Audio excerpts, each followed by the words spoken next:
asalaamaaleykum mbokk yi ñoom mbégte di sant buur yàlla borom asamaan suuf di kaat fii seen jataay Sénégal ca kanam Sénégal ca kanam wala suñu réew mi ni ñu koy xalaatalee xool yi ko gàllankoor si fànn yépp jëm leen li saafara ngir réew mi suqaliku réew mi taxaw réew mi yegg fa ñu bëgg ñun ñëpp mu yegg Sénégal réew la moo xam ni suñu borom di borom asamaan suuf da koo beral loxo ndax Sénégal dara manqué wu fi ñun lépp lu doomu aadama aajowoo ngir dundam suqaliku dundam jëm ca kanam suñu borom defal nañu ko muy géej di dex ndox mu neex di suuf su nangu di jant di ngelaw di ay koom yu ne ci biir suuf si koom yu ne ci biir géej gi koom yu ne ci biir dex ñun am nañ ay nit yoo xam ne dañu am doole am xel te xel rek koom la saa yu ñu jëlee xelam daas ko nàmm ko xelli ko bës ko sotti ko xel moom di ko jural yiw yoo xam ni njottam mën si woon a yegg saa ñun nag Sénégal am nañ yooyu yëpp waaye ba léegi suñu réew mi lijjanteeguñu ba bég si wàllum lekk ak naan wàllum dem ak ñëw wàllum jàng ak jàngale wàllum wér-gu-yaram wàllum faju wàllum mag ñi ndaw ñi jigéen ñi mbay napp sàmm wàllum kaw gi yooyu yëpp tey am na ay sooxe yoo xam ne dañ ko war a lijjanti nan lañ koy lijjantee bés bu ne dañu ami gan yoo xam ne dañ fiy dikk ngir yëy si yàbbi tey ñu ngi si ànd ak Blaise Pascal Cissé moom moo jiite kuréel googu di tout va mal maanaam daal foo laal day metti ak it Alaaji Mamadou Cissé Mara Cissé moom moo bind téere bi di kitaabu Wadduha Alaaji Mamadou Cissé Mara ñu ngi lay nuyu dalal la ziar. ñu ngi lay fay Tunkara ba'da a'uuzu billahi mina seytaani rajiim bismillahi rahmaani rahiim. aywa Blaise Pascal Cissé ñu ngi lay nuyu dalal la ziar. Tunkara merci. Alaaji Mamadou Cissé. Mara téere bii nga bind kitaabu Wadduha. moom lu ko sabab. waa sabab bi mooy jaamu si yàlla rek ni nu ko alxuraan waxee fa man yaxmal misqaala sarratin xayran yarafu wa man yaxmal misqaala sarratin sarran yarafu nu gis ne jamono macha allah nit ñi ñu bëgg yàlla lan waaye bari na lu nu si umpale ñu bëgg tamit di wéet ak borom bi la bu nu amee aajo ngir ñaan ko waaye bari na yoon yu nu si umpale fa tabaraka lan loo xam ne mbind luy des la mooy tax nu def ko lépp doon xibaada. lii xam nga solo bi mu am mooy. bi si jiitu. bëri nay solo. waaye bi si jiitu mooy li nga wax léegi mooy. bind. wallaahi. ñun suñuy borom xam-xam. ak suñuy sëriñ du ñu bind. wallaahi. te ñi nga xam ne ñoom ñoo sànc diine fii saxal ko. dëgg la dañoo bind bàyyi ñoom Cheikh Sidi Hadj Malick. wallaahi. ñoom Serigne Touba. wallaahi. ñoom Cheikh Sidi Bou Kounta ñooñu ñëpp dañu bindoo. mais léegi Serigne si duñu bind. wallaahi ndeysaan.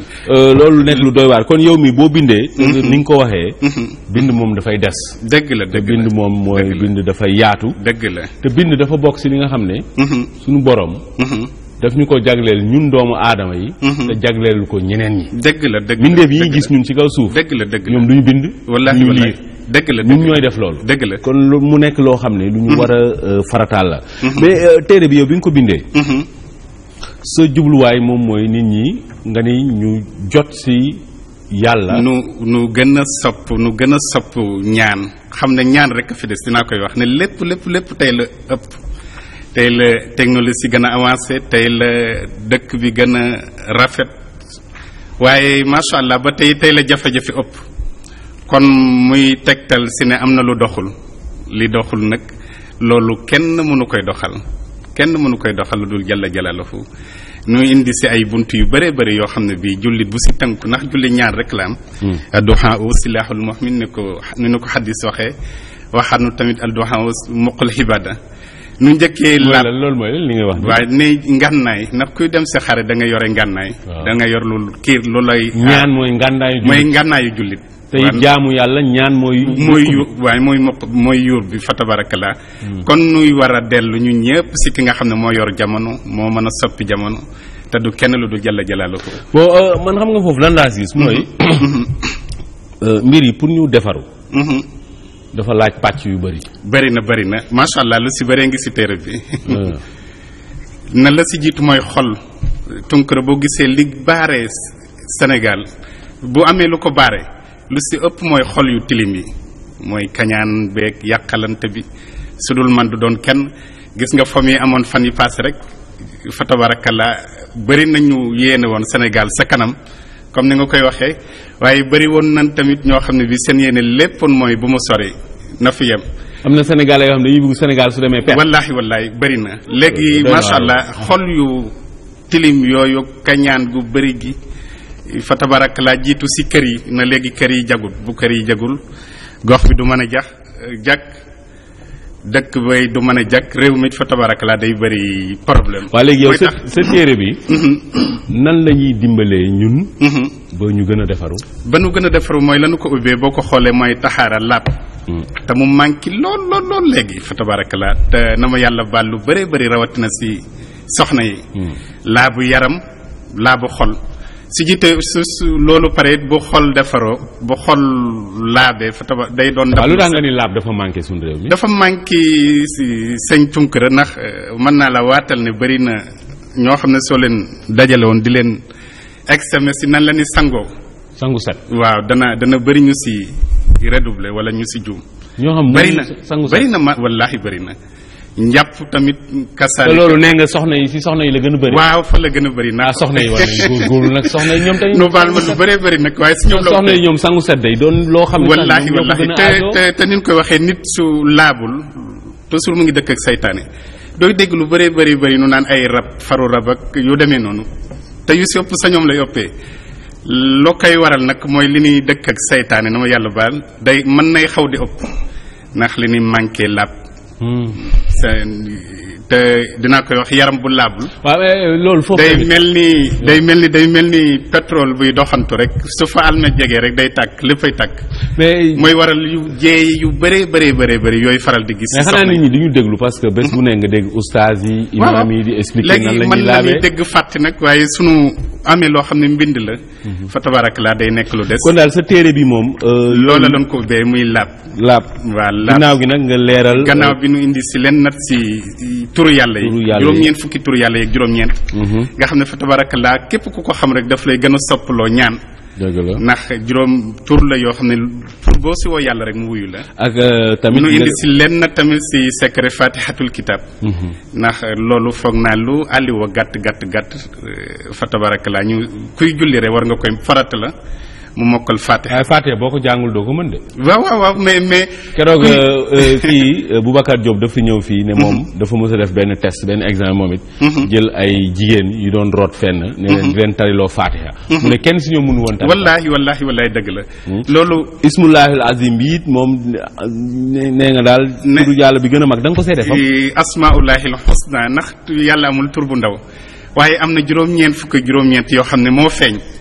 yooyu indi nañ si leen si ay secret yoo xam ne bii ndax yoon la yoo xam ne boo si woowee yàlla rek mu wuyu la. léegi yow da ngay def ay ñaan. yan waaw loolu nan suñu waajur bàyyee doonoon ku yàlla dimbali ko àddina xamoon. te nu Alaaji Aliou Cissé. moo doonoon suñu waajur fa tabarakallah. yow yan xeetu ñaan ngeen def. lépp day dellu si lu yàlla gërëm. génnul alxuraan fa tabarakallah. maanaam nit day ñëw nga ñaanal ko. waa nit day ñëw nu ñaanal ko xam lay nekk yoon ya nga xam ne fa la ni jaar ndax lu nekk rek dafa am yoon. mais est-ce que tey nit ki moom mënul xam nga ñaan. suñu borom moo koy nangu. dëgg la. donc nit ki moom. ñi jaamu yàlla. moom mënul toog moom rek. jokkoo ak boromam wallaahi moo tax moo waral kitaabu doxa nee na ñaan légalisé luñ ko kenn waaye jagleel li day am. jagleel it fa tabarakallah day am xam nga ñi yor waruwaay yëpp jëm Cees mën nanoo àgg waaye gën a gaawante ba am na fa tabarakallah. kon day am ñaan boo xam ne day gën a gaaw. bëri na macha allah. comme la leeral ñu loolu. bëri na fa tabarakallah ndax nee naa la juróom-ñeent yooyu feeñ waaye am na yu nëbbu yooyu nag am na lu ko yàlla jagleel. comme yan waa lu nëbbu du feeñ loolu lu nëbbu de si ko wax si kaw fa tabarakallah. nag da di yaatal mbir mi nag. wallaahi yaatu na macha allah nee naa la. yooyu def nga ko fi. 99 asmaa'ul husna yi. ginnaaw 99 yi am na. waaw yooyu moom mu ngi si ak ay yoon yoo xam ne bii lu nit di dàq lu nit di ñoddi lu nit ragal kuy bëgg di bëri xéewal yooyu yëpp fa tabarakallah. te yooyu yëpp maanaam jaamu yàlla la daal yooyu yëpp jaamu yàlla li si gën a am solo mooy indi nañ si buntu yoo xam ne ay nawaafil la te muy yoon yoo xam ne nit daf si gën a jegeeg borom. mais nawaafil yooyu dama koy gis par exemple. yow nga ni fii. pour nga musu si seytaane. ba pare mun a seytaane yooyu nga féete leen kaw. da ngay bind suratul yaasin. bind suratul fatx. bind suratul mulk. bind suratul jinn. def basmala junni yoon. benn yoon nga def aaya bi wala xalaqa kulla daabati mimma ba pare loolu nga def ko téere takk ko yii nii fan la jógee lan mooy dalil bi ndax dalil bi mooy wanu nasilu min alquran ma huwa sifaun wa rahmat lil mu'minin alquran yàlla daf na ko wàccel mun ñuy sunu kiir laay ñun jullit ñi si ku ko gëm am na est-ce que yow lii tey nga ni nañ bind yaasin fat mulk yooyu takk ko ndax jàngale la boo xam ne da nga ko jëlee si alxuraan wala yonent bi sallallahu alayhi wasallam jàngale ko wala yow yaa ko fental sa mooy wallaahi ëpp na néew ñàkk nañ solo lool si di fent fa tabarakallah dinaa la si këru daara la nu bàyyi ko mooy li ma la wax si na ñun jullit ñun sunu delluwaay sunu ndëgër laay mooy alxuraan nee naa amuñu lu gën alxuraan si bu nu ko gëmee waaw d'accord nu gëm ko. waaw mais sëñ bi li ma laaj mooy. loolu nu ko wax noonu nu wax ne nga bind ko noonu lan ko waxee nga jàng ko boo gisee kay. war a fan la jógee lii nii fan la jógee li nga ni nañu bind yaasin fat mulku fan la jógee. fi mu jógee mooy li nu sunu borom bi wax ne alxuraan kiirlaay la si ñi ko. mais non dama ni lim yii nga indi fii yow yaa ko fental sa bopp. wala du lu nu fent loolu secret la fa tabarakalaat ñaan la yoo xam ne bi boo demee si téere arab yi am na say téere yu bëri yoo xam ne téere ñaan la yu si mel ne samsul mahariful kubra ak yeneen waaye yii ay dalil moo ko jëlee fa tabarakala mën nay nekk waaye mën nay ne si sunu waajur bàyyi ndax sunu waajur yëngawam lépp lu mu doon yëngatu si alxuraanul karim la. waaw d'accord mais lépp lu fi ñëw lu yàlla. parce que yow tam waxoo dalil xam nga pour man. alxuraan. wala l'islam. diine la boo xam ne diine bu leer la. dëgg la. leer bi mooy. suñu borom dañoo wàcceel benn téere. mooy alxuraan. ku wax dara. mun nga ni mi ngi si saar nangam. aaya sangam. dëgg la loolu leer pour ñëpp. alxuraan ba pare. yàlla yónni si ñun benn yonent boobu ñëw leeral ñu ñëpp. léegi tey. ndax ñun lépp lu ñu def si diine waruñu ko tibbee ne yàlla moo ko wax ci suraat bi. ci aaya bi. yonentam sallallahu alayhi wasallam moom moo ko wax. dëgg la ñu tibbee ko foofu. wallaay mooy mais yow indi woo loolu de. parce que lii ñëwoon ne par exemple ci benn aaya la. mooy xam nga macha allah téere ñaan moom du boo sa gis rek dañ naan la tegtal ba ma nga barab sangam mais lépp yoon la rek. na ma ko waxee yoon la wax seen ay lasraaru bopp yoo leen di def la. fooy bëgg a dem du sunu yëfi bopp ndax ñun ñu ñàkk. parce que tamit indiwoo fenn ne lii ci alxuraan la nekk wala yonent moo ko jàngale. ci alxuraan la nekk mooy li mu la wax ne alxuraan sunu naanuwaay la ñun jullit ñi sunu yoon la boo xam ne bii lépp lu ni ut ci saafara mën nañ ko fayal. loolu kay d'accord nañ ci mais man li ma jaax rek mooy genre nawaafil yi nga fi indi ak. nawaafil yi fa tabarakallah nan koy waxee julli yoon la boo xam ne bii. audience la diggante jullit bi ak borom bi. waaw jalla jalaaluhu. waaw mais te aajo sami da nga koy. parce que man daal li ma jaaxal ci téere bi. xam nga man du ma nëbb ne que man su may liir téere. comme sa bos bi dama naan. mais kii lii muy wax nii lan mooy référence yi. parce que yow doo indi benn référence. wallahi référence yëpp. yow amoo référence si lépp téere bi amul référence. li si nekk lépp da nga ko liirul. bañ a liir ba si fin ba dana la gis dana la wax fi nu ko jëlee yëpp. mais xam nga par exemple tamit. mbind léeg-léeg boo ñëwee par exemple def ne nii booy def benn ñaan da ngay def 111 yaa latif. mais loolu da nga war a wax fan la jógee da nga koo yër te liiroo ko tunkara. mais par exemple li ma liir nii xoolal yi nga xam ñëpp mën nañu ko gis. da nga naan par exemple fii yow. 50 fois hasbunallah wa ni'mal wakil. mais lu tax 50 fois wa ni'mal wakil mooy lan. non balaa ñu yegsi si loolu. sama laaj mooy. lim bii nga indi. 50 fois hasbunallah. 55 mooy lan 55 lu muy jàpp. mooy lan. mu jiibu ka nga xam ne boo ñaanee moo lay may moo lay nangul nga ñaan ko hasbunallah wa ni'mal wakil nga ñaan sa moom kiir laay mooy tax may la soo ko liiree lépp lu nu si wax rek am na ndëgër laay. xam nga léegi. ndëgër laay loolu. moom nga deful si biir téere bi loolu laa wax yow da ngay ñëw rek ne. mooy li ma la wax da nga ko dana gën a la jël sa temps nga liir ko bañ koy yër. mais léegi wax nga yër mooy noonu ngay def rek. xam ne waa d'accord téere bi nanga mi paas la lee ngi fi lee nga fi mais soo ko liiree. léegi wax ma. par exemple. yow li nga wax nii ne 50 fois hasbunallahu wa ni'mal wakil. 55 non fii 50. 50 waaw. 55 de 50. léegi loolu ndëgërlaay bi. indi woo ko ci téere bi loolu laay. kay c'est tunkara. lépp lu nu ci wax rek njariñam ma nga fa. nee naa la ay bunti ñaan la yoo xam ne luy jariñ doomu aadama bi la. maa ngi xam nga ñun ñi jàng ci université tubaab yi. ñun suñu jafe-jafe léegi day nekk mbir soo ko waxee rek.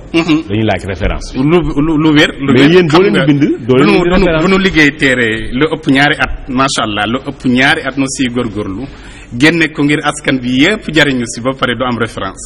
man de loolu xel nangu ko wax man gisuma. moom laa la wax da nga ko yër liiragoo ko soo ko liiree da nga ko gis. Blaise Pascal Cissé yow tout va mal yaa ko jiite.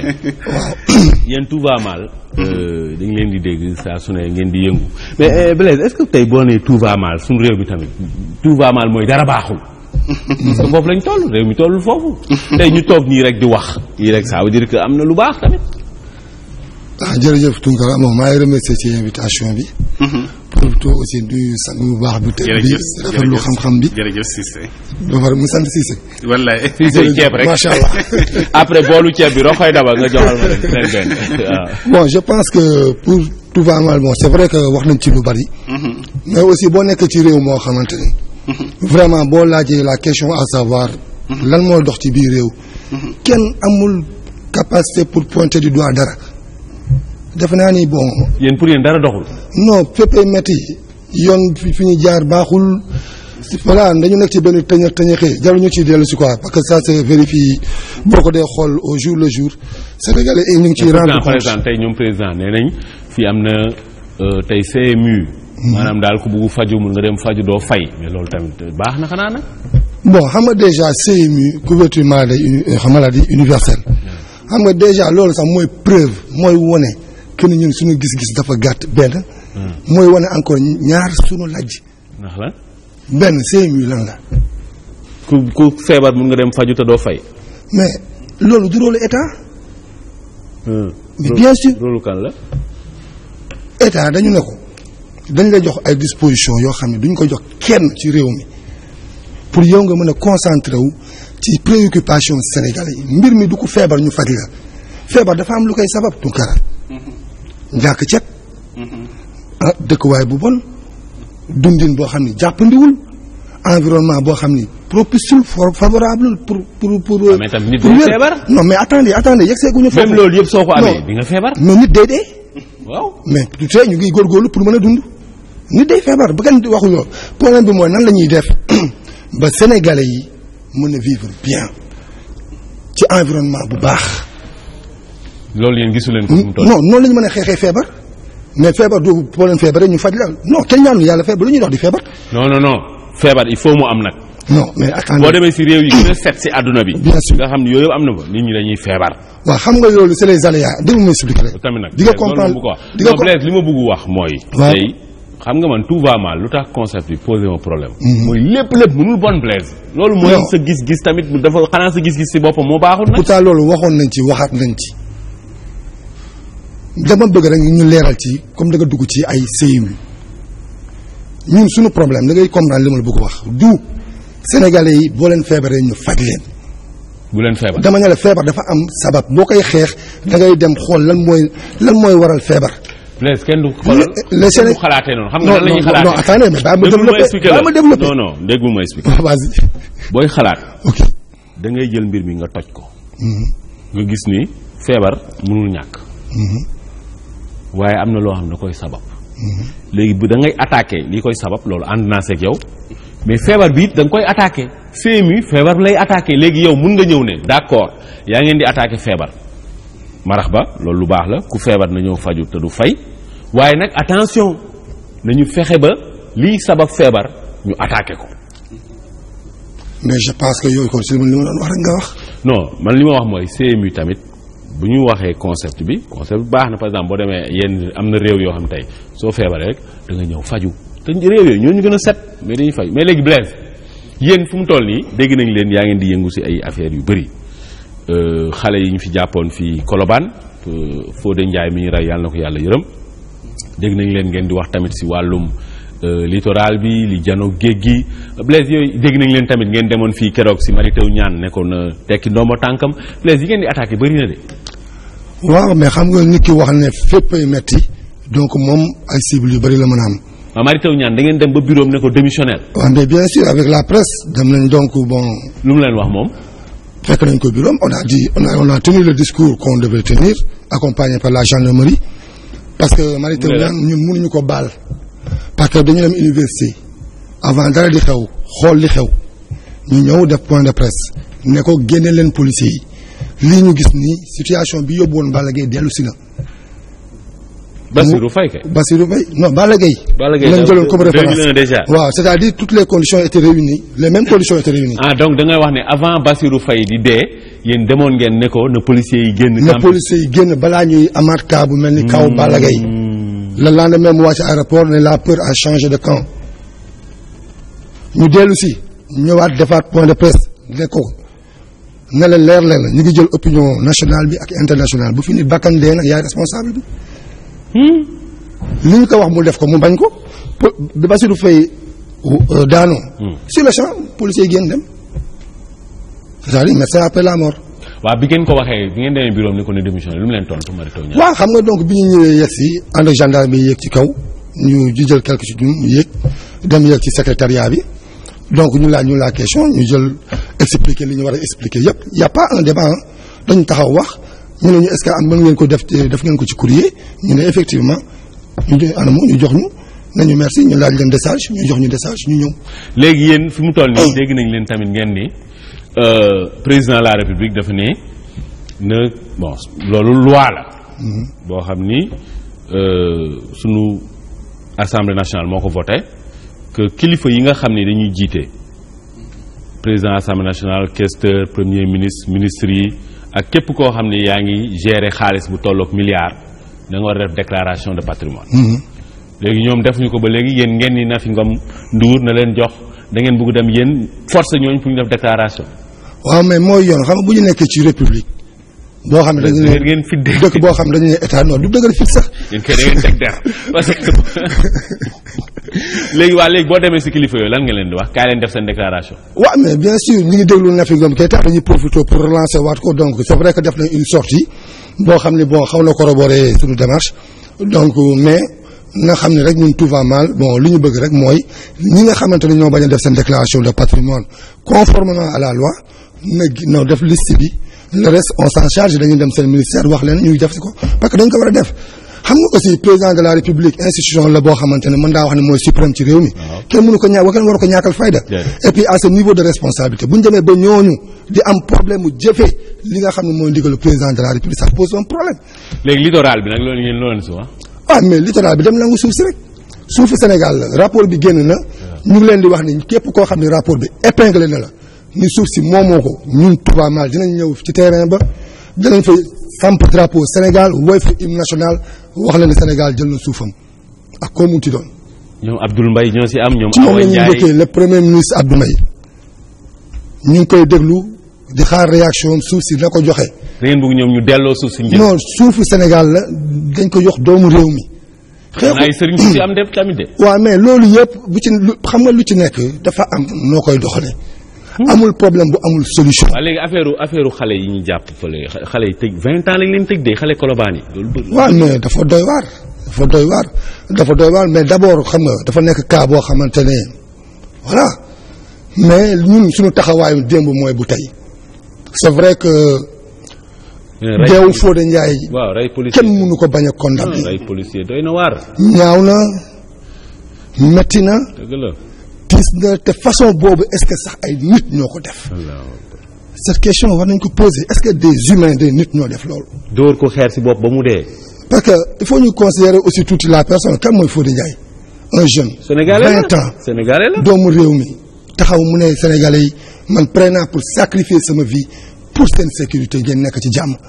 c'est comme man noonu laa koy xoolee quoi. benn waay la boo xam ne bi ñuy nekk di naan suñuy caa nekk terrain di football ak yi gën a xamut moom. taxaw ci naaj bi jël risque bi mais man seen kaaraange man jël naa ko en charge Fodé bie boo sama bakkan des ci et il est mort dignement il est mort avec sacerdoce boobu. parce que tamit loolu moom franchement ku ko def moom xaw ma ndegam ñoom ñoo ko def ou pas mais ku ko def moom dañu war a dal sa kaw. donc voilà policier moom kenn mu seetaan ñu koy rey moom. mbir mu yéeme la. parce que sécurité Cheikh Anta Diop loolu la nee na kaaraange mooy soxla bi njëkk ci réew. kaaraange bés bu demee njaaxuma am moo tax gis nga magistrat yi ku ñu jàpp nga dal ci kaw alkaati magistrat yi dañuy dal sa kaw de léegi nag est-ce que ñoo ko def wala defuñu ko loolu moom beneen affaire la ñu xaaral tuuti. def sunu jàngatu bataaxal. mbokk yi tey sunu bataaxal ñu ngi ko jébbal Nafi Ngom Ndour moom moo jiite kuréel googu di OFNAC di kuréel gu président Macky Sall taxawal ngir xeex guerre ak lépp lu aajo ci loolu. liñ ko ci wax mooy dañ koy laaj ndegam moom li muy def fi mu toll nii ñàkk wóolu boppam la walla dafa ànd ak gaañi ndax dafa am benn dogal benn loi benn tëralin ci réew mi bu tudd loi 2014-17 boo xam ni dafa wax ne képp koo xam ne yow da ngaa yori koppar walla yenn ndombo tànk yi da nga war a wax lan nga am da nga ko war a siiwal mu leer. léegi nag loi boobu moom mi nga xam ni moo ko war a jëfee moom Nafi Ngom Ndour mi jiitee OFNAC loi bi daf ko wax na jëf mais waxu ko mu wax ndax loi bi dafa ni déclaration de patrimoine boobu maanaam kilifa yooyu wax lan lañ am loolu tubaab bi mu ne revêt un caractère confidentiel loolu dañ ko war a def ci secret képp koo xam ni yow yaa ngi bay waar ci loolu yow da nga war a sàlloo li tubaab bi di wax secret professionnel waroo di wax di siiwal yenn mbir yi ndax loi boobu juróom-benni xeetu nit la ni ñoom dañoo war a siiwal wax lan lañ am muy président assemblée nationale ak questeur mooy ki yor xaalisu assemblée nationale ak premier ministre ak ministre yi président conseil économique et social ak képp koo xam ni ci réew mi da ngay liggéeyal nguur gi waaye yow da nga yor koppar yu toll ci milliard walla ëpp ko ñu juróom-benn. léegi ñooñu tëralin bi dafa ni loi bi dafa ni biñ leen falee walla ñu tabb leen ñetti weer lañ leen may ngir ñu wax lan lañ am léegi ñu wax seen alal lan lañ am dañ koy dem jébbal ko OFNAC loolu pour xeex ger la ngir ñoom bu ñu fay jógewaat ñu xool bi ñuy fiy dugg ci lan lañ am ndax loolu yokkuwul yokkute boo xam ne mën na tax xel ñaaw ci ñoom ni ñu téye woon xaalis. léegi moom Nafi Ngom Ndour day jàmbat di jooy ne fi mu toll nii président assemblée nationale ak questeur ki yor xaalis assemblée nationale ak benn ministre dong Abdou Latif Coulibaly ñoom ñett ñooñu ak président de la république ak moom Nafi Ngom Ndour ñoom dong ñoom ñoo ñëwagum jébbal seen alal li ñu am ne lii lañ am ñeneen ñëpp defaguñ ko di premier ministre di yeneen ministres yi ak ñi nga xam ne yor nañ tey xaalis bu toll ci milliards ci réew moo ne de président de la république président Macky Sall waxoon na depuis mois de mai juróom-ñetti weer a ngi nii mu ne yéen ñi nga xam ne yéen la yoon wax ne da ngeen war a siiwal li ngeen am dem leen ngeen def ko kenn faalewul président ñëwaat 23 décembre mu baamtuwaat ko ne leen may naa leen ba 31 décembre pour yéen ñëpp ngeen siiwal li ngeen am yóbbu ko OFNAC ba léegi kenn fulaalul président loolu wax bu deen la.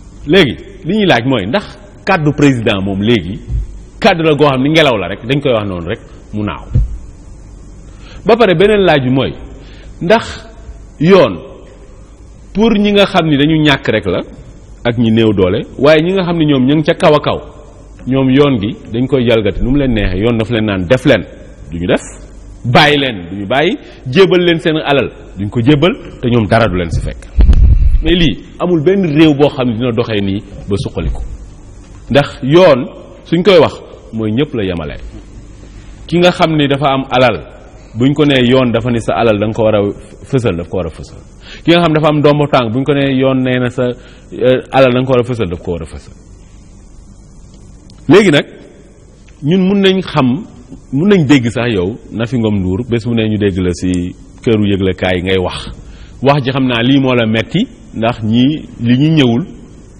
jébbal la li ñu am ni ko yoon waxee mais yow li ci doy waar mooy yow sa bopp Nafi Ngom Ndour da ngay teggi yoon ndax yow loi bi article 9 daf la ni yow waroo di wax joo xam ne dafay siiwal ba jéebaane li ngay def te dégg nañ la fi nga tudd ay Mankeur Ndiaye naan woo na la minuit dégg nañ la nga tudd fi jàppanteeg ñoom Cheikh Yérim Seck yooyu yëpp moom war ndax loi bi da koy yoon da koy tere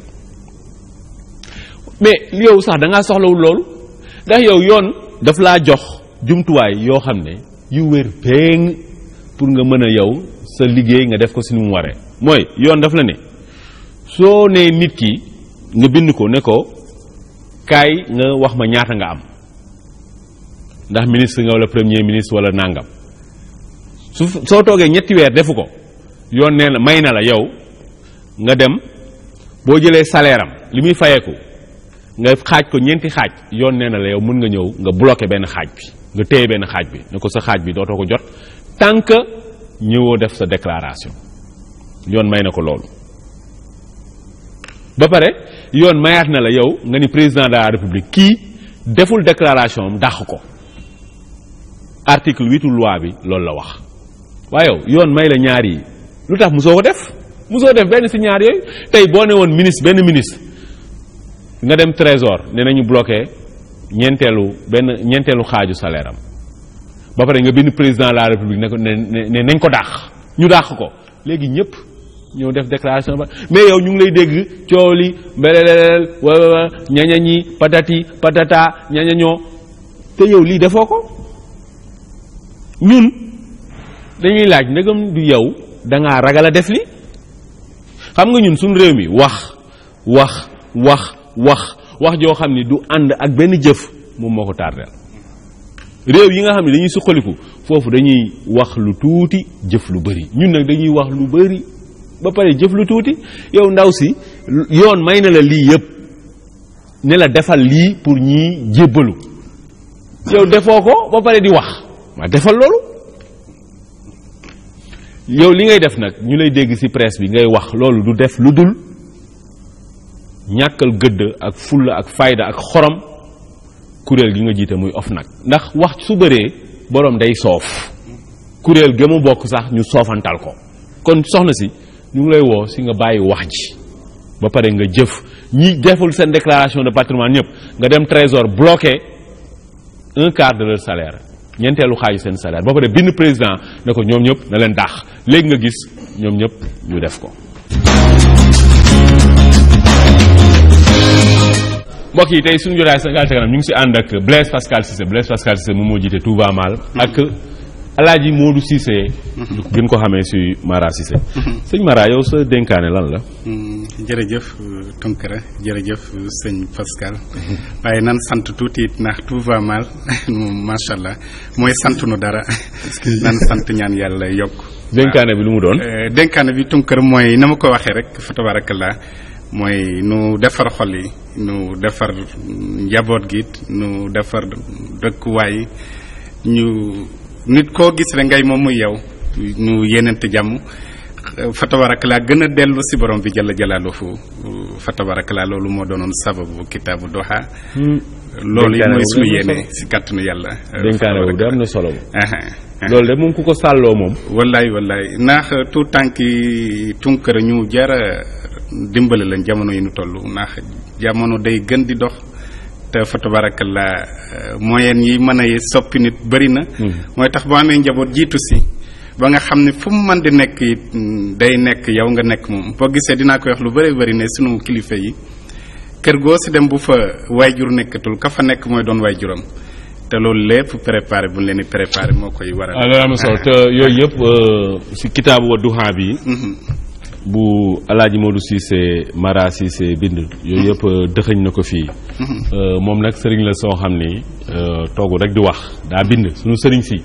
vraiment ñu ngi leen di xaar ñoom it ñuy bind parce que ñu am xam-xam lañ mais xam-xam boobu il faut ñu koy sotti si ay téere. ñëpp di si mun a jëriñoo comme lii. su ko defee tamit téere bi. képp koo xam ni yow soxla nga ko. si sëñ Modou Cissé Mara mi mu nees na ko. Blaise sa dénkaane lan la. bon sama dénkaane sëriñ bi xam maa lay gërëmaat encore jërëjëf Cissé. xam naa ne Touba Mal moom dégg-dégg bi xaw na yéeme. mais tekkiwul leen rek lu dul ne suñu réew rek tardement bi mu tardé. dëgg la donc ñun bu ñu nekkee benn population bu 14 millions d'habitants benn tuyau rek bu bën di alimenter 5 millions ci ñun 14 millions de Sénégalais kenn mënu ko defar ci ñun. bon waxuma tout va mal mais tout va très très mal ci réew moom. loolu Blaise foofu en avant. non kon tout va mal xëy na di ko développer fii day xaw a gudd. mais ñu dem dans l'essentiel. non message bi lu may indi woon donc sax da nga dugg ci benn sujet boo xam ne sànq dafa am solo. nga baal ma rek mooy problème mu jeunes yi nga xam ne moom lañu tëj 20 ans. te ñun bon gannaaw ba ñu ñaawloo nag vraiment crime bi te duñ ko mës a rafetlu. mais dafa am loo xamante ne aussi di nga problème boo koy traité ci su mu soxal réew il faut nga traité ko de façon boo xamante ne ëllëg dootul amati mais ñu dañ see gis ñu ko ay mbir yoo xam ne ñun moo ñu xaw a yéem parce que ñoom ils continuent de clamer leur innocence ñoom ba léegi nee na ñoom defuñu ko mais ñun aussi nous ne sommes pas dans le secret de Dieu mënuñu taxaw na ñoom ñoo ko def wala defuñu ko mais événement yi nga xamante ne ñoom ñoo am bis boobu dafa am lu ko sabab dafa am ay nit ay kilifa ay responsable yoo xam ne dañu nekk ci réew mi am fi baat am fi sañ-sañ bu ñu waxee ñu déglu leen ñu entraîner ndaw ñu jeunesse bi ci musiba naaru laay bu demee nii. yéen da ngeen porter plainte ñooñu sax. waaw mais bien sûr. parce que dama lay wax li gën a ndaw le 22 mai 2012 Barthélémy Dias bi mu génnee xam lu mu wax mu ne ci li jëm ñi nga jeunes yi nga xam ne ñoom lañ jàpp ci événement le 23 mu ne moom mu ngi interpeller Aliou Tine ak Amath Dansokho mu ne il doit prendre les responsabilités pour que ces jeunes soient libérés aveu mënul gën a rëy lii nii kon lii dafa am ñu ko sooke lii dafa am ay commanditaires Ousmane Tanor Dieng le 7 juillet 2012 déclare ceci mu ne dans une interview mu ngi génn ci journal Walfadjri mu ngi génn le 5 juillet 2011 mu ne c'est Aliou Tine qui a créé le mouvement Touche pas à ma constitution qui est venu nous voir nous de Benno et qui est allé voir les jeunes de Y'en a marre et on a eu des réunions préparatoires pour nous accorder kon préméditation taxaw na donc li ñu bëgg a wax suñu juge yi mooy il faut ñu xam ne ñun duñu nangu jeunesse bi continuer di nekk agneau du sacrifice ci ay musiba ay gabalement ay ñaawteef yoo xam ne yu jaaduwut yoo xam ne ay woo responsable ñoo koy sooke togg ko tabax ko ci réew mi jublu ci yee fitna ci réew mi entraîné ci jeunesse bi pour direct askan bi ba pare retour la nag tey ñoom ñu ngi nii dem seen yoon. très bien léegi foofu man sama xalaat xam nga lan la xam nga du mag ñi ñooy xeex saa su ne àdduna noonu lay demee. mag ñi dañuy soxla ndaw yu leen xeexal. léegi yéen tout va mal ak ay Y'en a marre da ngeen war a def campagne yee jeunes yi. si ñu bañ leen di manipuler di leen dugal si ay tuuxi duuna yoo xam ne après mag ñi dañuy seppeeku taxaw na le. ñoom jeunes rek loolu moom da tey même pas parce que xam nga lu tax nous avons dit plus jamais ça. ah oui askan bi au-delà de la jeunesse moom moo waratul nangu di nekk benn voilà benn affaire boo xam ni. ay xar yoo xam ne nga ñëw jël yóbbu utiliser leen sànni leen mais xoolal image yi depuis xoolal archive yi depuis Senghor ñun fekkewuñu ko Abdou Diouf peut-être ràññeeguñu Abdoulaye Wade mais chaque jour le peuple est dehors di yuuxu di buuxante di ñax waa ji mu ngi ci benn kàr taaloo naan leen nii bu déwénee mu ñëwaat toujours yéen a ngi ci naaj bi foofu di buuxante toujours le monsieur il est là te buy ñëw dernier 4x4 bi mujjee génn bu bees bi lay indi téléphone bi mujjee génn lay indi taxaw di la tàllal loxo yow nga nekkaat toujours ci biir waa dëgg Youssou Ndour kërëb mais il faut ñu arrêter il faut que le peuple même moo war a won ginnaaw les politiques tey le 23 juin ñan la profité kan la profité ana Aliou Tine ana Barthélémy Dias ana Hélène Tine dem nañ seen yoon peuple bi génnal ci mbedd bi ñu tuur deretu doomam tuur deretu askanam léegi maa leen laaj sénégalais yi léegi ana lum leen jariñ donc ci biir loolu nag dafa am loo xam ne dañ koy wax te dañ ko war a wax nous ne sommes pas contre notre justice bi question amuñu ci confiance nous avons confiance non amuñu confiance nous voulons avoir confiance en cette justice mais comment se fait-il dans les mêmes circonstances kii ma lay liiral léegi Barthélémy Dias déclaration le 22 mai maanaam 5 mois après bi mu génnee ku taxaw ci télévision insulter le peuple sénégalais wane réewande gu mat sekk jël fetal doon na maa def maa nangam mais sa waaye ñu extrait ko ci façon bu salte bi génne ko ñu ne déet assemblée nationale bi nga xamante ne fa la kaddu askan bi nekk ñu toroxal fa askan bi di fa teg koo xamante ne loxo bi dafa tax direct mais dans quel pays nous sommes juges yi ak jeunes yi est-ce que ils ne sont pas au courant de ces faits. Barthélémy Dias tam dafa war a dem cour d'assises bu ko fàtte. mais loolu laa lay wax nii dama ne ñi àtte lii bàyyeeguñ ko. non bàyyi ndëgëndiku lañ ko def. ñun xam nga lu ñuy wax ay bàyyee ndëgëndiku ñii mënoon nañu am bàyyi ndëgëndiku xanaa du ñu doom Sénégal comme moom mais il faut arrêter ah moom nag daa bokk ci système bi tamit. voilà bokk ci système bi nag c'est ça qui est à corriger. C'est que ce pays-là c'est à nous les Sénégalais ñun ñoo ko mën a defar. nous n'avons rien à attendre à ces politiques parce que wane nañ seen limite mënuñu demee réew mi fenn te duñ ko yóbbu fenn. ñun nag kon kuy defar suñu réew mi rek. mais les Sénégalais. ñoom ñooy defar seen réew rek ñooñu tam ay sénégalais lañ. mais attends liggéey la nous sommes en train de travailler. bon politiciens yi ñoom dañoo échoué. quand même faut arrêter. politiciens yi boobu 50 ans ñoom lañ jox suñu réew boobu ba léegi vraiment réew mi ñun gisaguñu suñu bopp. des na ci askan bi ak génération bii nga xam ne mooy suñu bos juddu 15 à 20 ans après les indépendances ñun ñoo amul droit encore une fois ñun échec bi ñun mënuñu ko nangu. échec bi am na ba pare. non nous sommes là tu sais pas ñëpp ñu xeex tey boo xoolee ni Sénégal ni muy doxee mais da ngay dugg ci Ndiaga Ndiaye dugg ci marché yi dem da ngay toog ci biir oto Ndiaga Ndiaye muy daw mu ngay dégg maire yi yor seen paan yu jënd mais di développer loo xam da ngay tiit da nga naan Sénégalais yi quand même non askan bi dafa avancé politiciens yi non dañu waroo ak askan bi. Blaise bu. xam nga fu ma waxee. donc da baal ma le procureur de la République le mouvement Tout va mal ñu koy interpeller parce que déposé nañ benn plainte contre Amath Dansokho, Alioune Tine, Barthélémy Diaz, Penda Mbow, comment il s'appelle, Moustapha Niass. Depuis boobu ba léegi saa ñu ñëwee parquet bureau procureur ñu ñuy dawloo xam nañ plainte da nga koy classé sans suite ñun ñu xam yan mesure lañ war a jël waa ilaa nga wax ñu nga léttu ñu baa nga firiñu mais mënuñu di ñëw parquet chaque jour ñu naan ñu suba ginnaaw suba ñooñu dañu war a ñëw répondre parce que ñun jusqu'à preuve du contraire et nous prenons les Sénégalais à témoin ñun dañu ne Fodé Ndiaye Mamadou Diop ñi dee ci événement yëpp ñi leen rey ñii ma lim la Moustapha Niass Ousmane Tanor Dieng Barthélémy Diaz non li may wax nañ ma woo ma wax fi ma ko teg ñoom dama ne ñun dañu jàpp ñoom ñoo ko def. Blaise yaa ngi accusation de meurtre moom kenn du ko def ci sama plateau bi te amoo preuve. xam nga amoo preuve loolu. laaj ma preuve. bon léegi non. preuve demal nga yóbbu ko procureur. non attends je suis venu pour juste wax procureur de la République. xamal sénégalais yi ne. li nga xamante ne moom la ñu yoon may. def nañu ko ay doomu Sénégal lañu yu ñàkk suñuy morom yi sénégalais ñëw nañ fa mbaxane nekk benn jooy ko fa.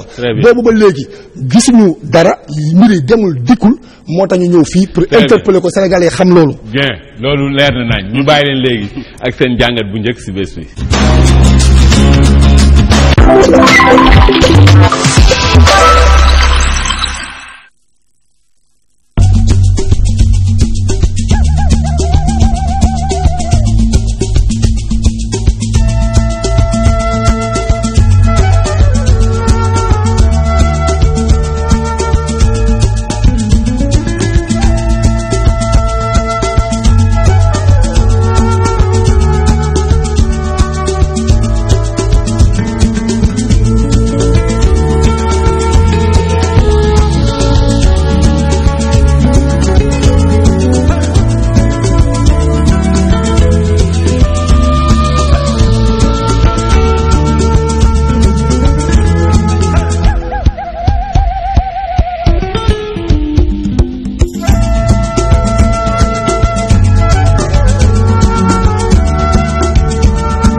CCBM Holding.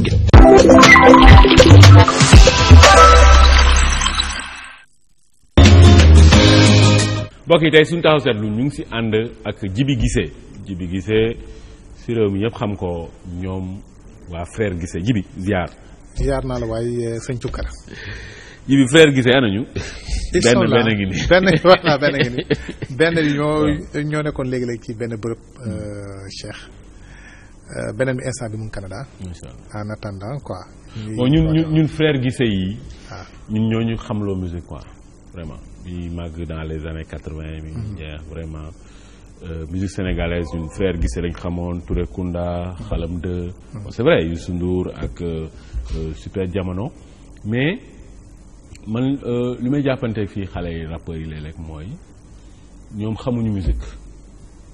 jànguñu musique seen public tamit xamul musique ñun nag bi ñu doon déglu musique ñun dañ doon jàngal musique ba pare suñu ay musiciens yéen ngeen jàngoon musique di def musique recherche vraie musique loolu grand dee na léegi waaw lu bari yàqu na d'abord damay nuyu ñëpp parce que c'est la première fois ma ñëw cette émission di la féliciter bu baax parce que loolu waruma ko fàtte c'est hyper important parce que les gens ont droit à la parole et puis pas quelque chose d'important pour les progrès pour la en fait dëgg mën a avancer affaire yi mën a jëm ci kanam.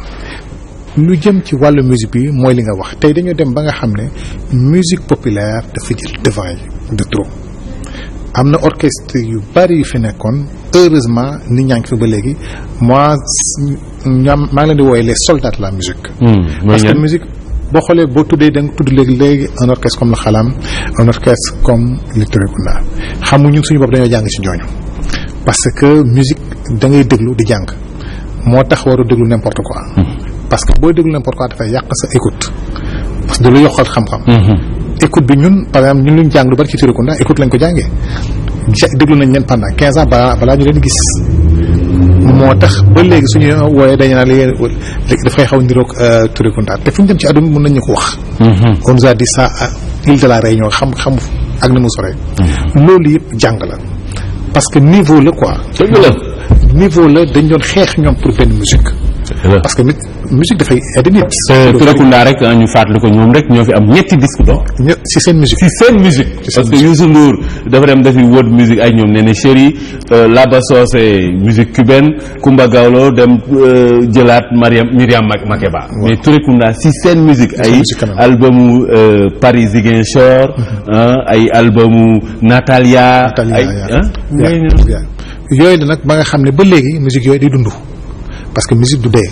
boo dégloo tey Turekunda. c'est comme tey boo dégloo Bob Marley. c'est bizarre. voilà da nga naan dafa mel ni instrument tey lañ ko joué. waaw parce que musique dafa am quand même foo dem nag dëkk boo dem am na musique populaire. dëgg la mais c'est-à-dire que médias yi aussi ñoo war a promouvoir les musiques yoo xam ne musique avant-gardiste. ñu ne suñu médias yi moom bërëng barigo lañu promouvoir ak yoo xam ni amul mooy li ma wax rek. koo xam ni moom dafa dugg ci musique. te jàngul musique. public am xamul musique. mais ñaari xam nga cocktail boobu mënul jur musique bu neex.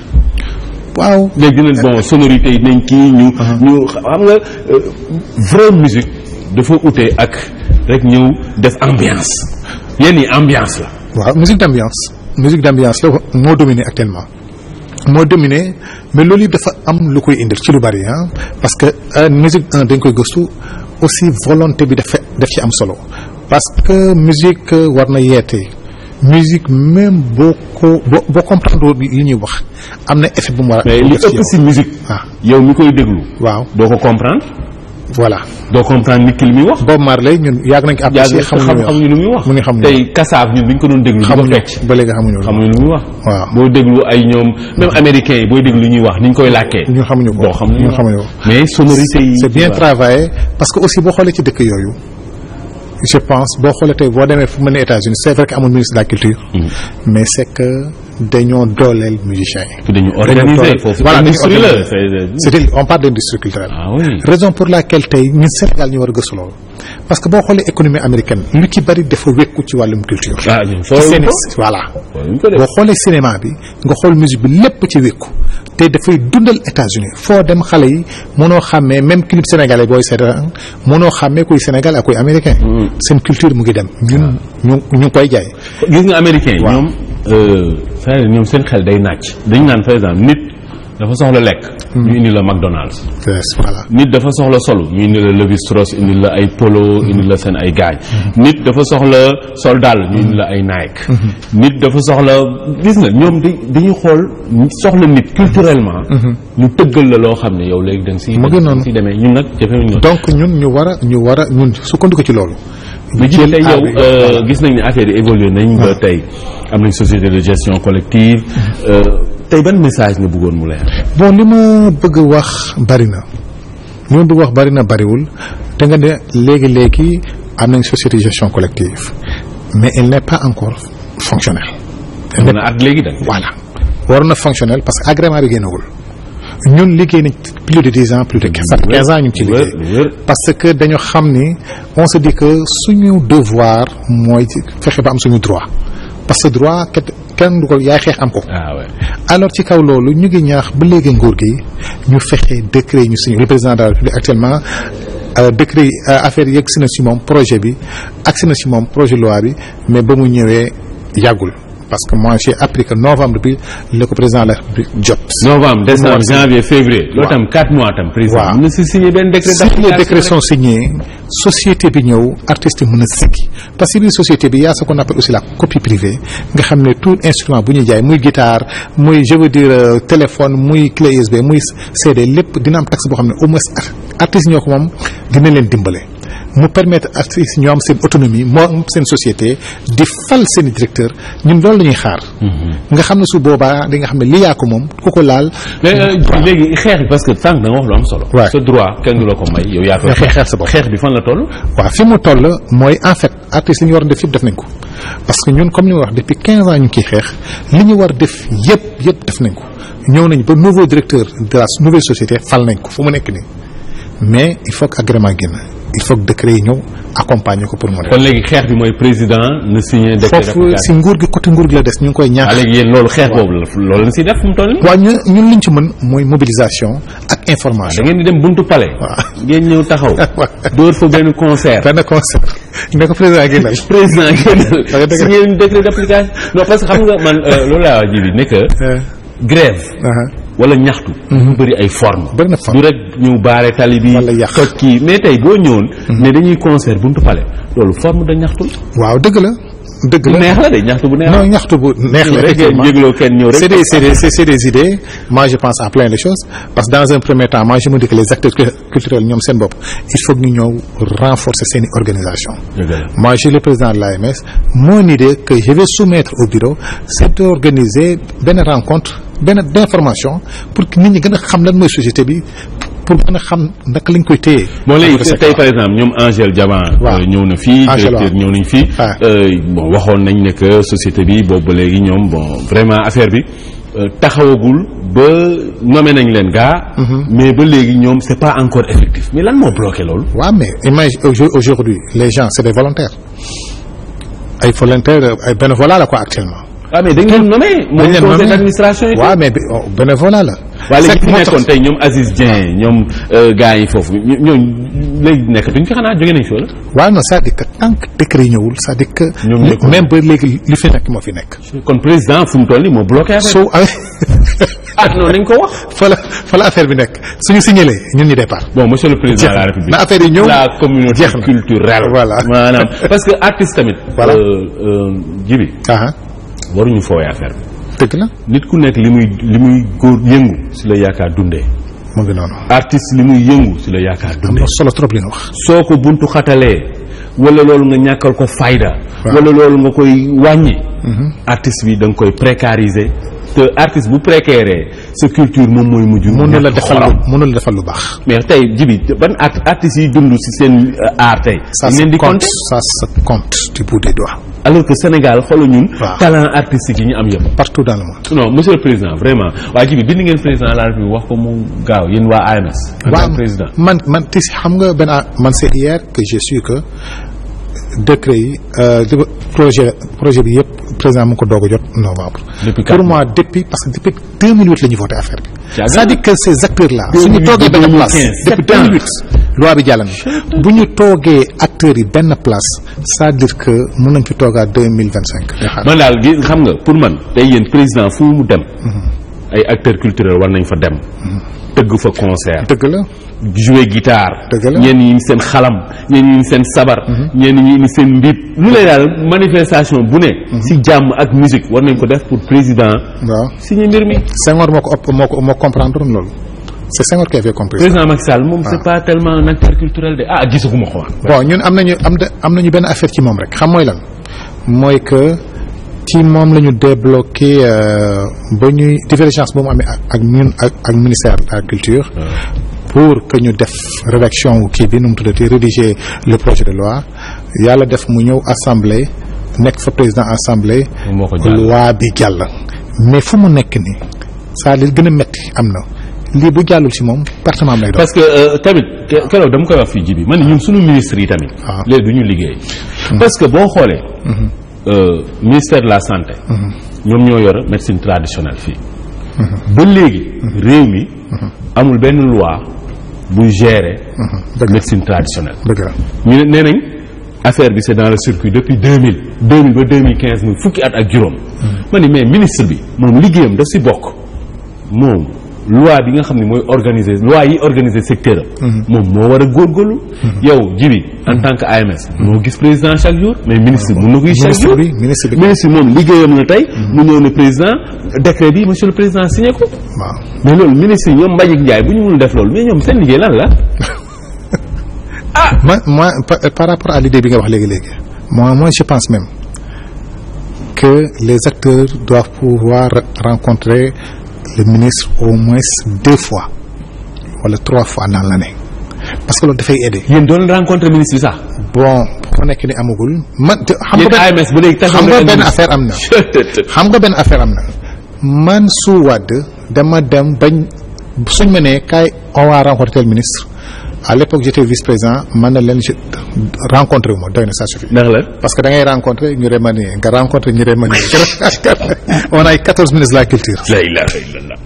en 12 ans xaw ma 4 c'est-à-dire que loolu c'est extraordinaire finalement dañ naan terminer su wootam pour man la dew ma su la mënee dem ngeen dem. parce que je suis pas là à rencontrer des ministres. ministre bi balaa suba ñu ne te loolu moo gën a yéexal loi bi nii parce que kee liggéey na encore dem na bon on a que 2 kii liggéey dem na teg foofu mbir mi kii mu ngi doog agsi balaa il faut mu xool encore alors c'est des trucs yoo xam ne ça nous retarde alors que nañu fexe au moins ministre bu nekk di rencontrer say acteurs. bon ministre Mbagnick Ndiaye xam nga nañ ñu déglu xam naa amul jotu seetaan sunu émission yi mais vraiment bu ñuy déglu wala bu ñu waa këram yi déglu ministre Mbagnick Ndiaye vraiment ñun su fekkee mënul fexe ba décret bi nga xam ne mi ngi ci table président depuis 4 mois ñu signé ko pour man loolu day wane ni que ministre bi liggéeyam mun ko. non séeréer dina ko def dañ koy jox ay ordre. sa buur la wala sa jàmm. et puis voilà ça fait l'occasion parce que man j'organise pour les séeréer là.